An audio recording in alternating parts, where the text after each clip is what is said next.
पर ब्रह्म का ध्यान।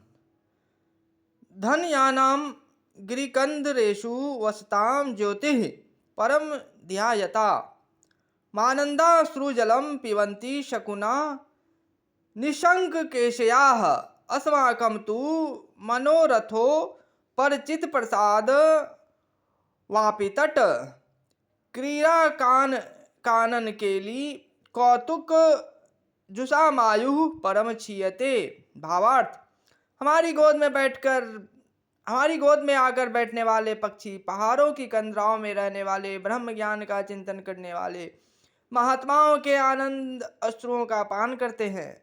महल बावड़ियों और बागों के किनारे भोग भोग की कौतुक की क्रीड़ा के कारण हम लोग अपनी आयु स्वयं छीन कर रहे हैं।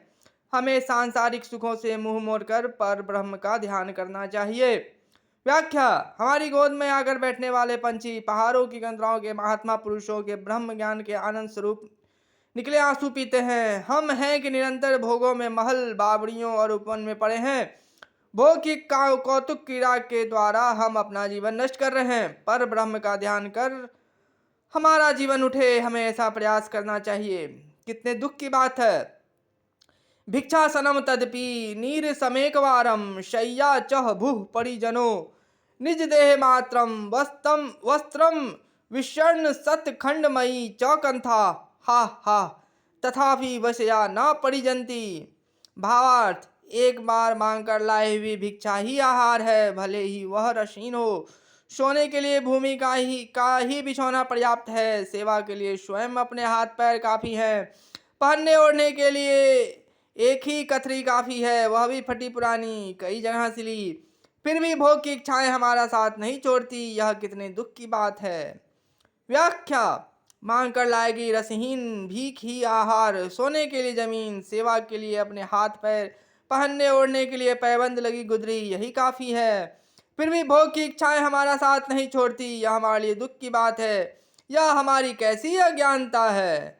निंदनीय कामिनी अस्तनो मास ग्रंथि कनक कलसा वित्युपमिति मुखम श्लेष्मागारम तदपि च शशांकेन तुलितम शत्रुवन्मुत्रक्लिन्नं करिवर शिरस्पर्धी जघनम मुहुर्निंद रूप कविजन विशेषेर गुरु कृतम।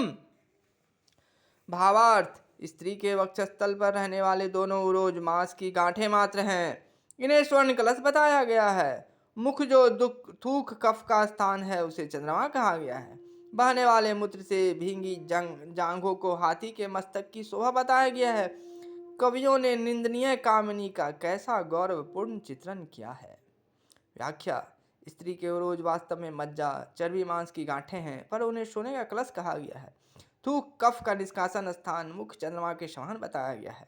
मुख से गीली जांघों की तुलना हाथी के मस्तक सूर से की गई है।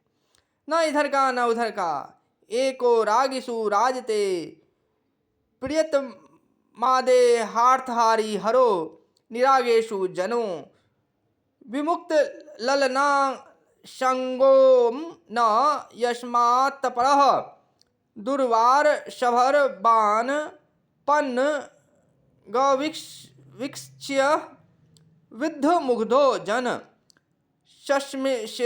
शशेषः काम विडम्बतान् विषयान् भोक्तुम न मोक्तुक्षमः। भावार्थ, प्रियतमा की अर्थ देह का हरण कर उसमें सम्मिलित शिव ही एकमात्र वास्तविक प्रेमी है। विरक्त पुरुषों में स्त्री का त्याग करने वाला उनके समान दूसरा नहीं है। साधारण जन तो कामदेव का बाण लगते ही संभोग को एकमात्र प्रेम जानते हैं।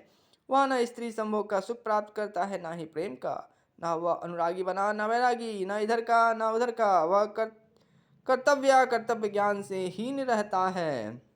व्याख्या, शिव को अर्धनारीश्वर इसी कारण कहा गया है कि स्त्री का आधा स्वरूप उन्होंने स्वयं धारण कर लिया है। कामदेव को भस्म कर चुके हैं, अतएव उनके समान विरक्त प्रेमी दूसरा नहीं है।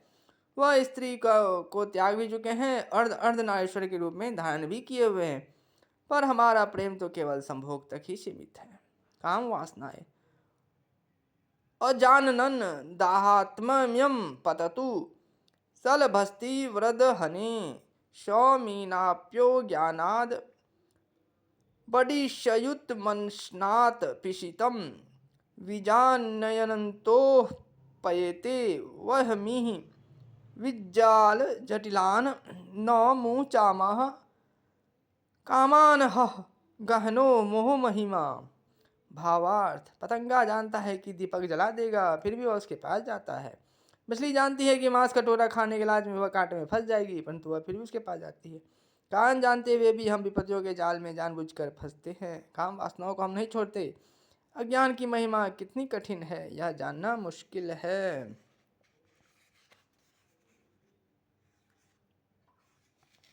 व्याख्या, पतंग इस बात को जानता है कि दीपक की लौ उसे जला देगी, फिर भी वह जलकर मर जाता है। मछली पानी में तैरता मांस का टुकड़ा देखकर लपकती है, यह जानते हुए कि कांटे में फंस जाएगी।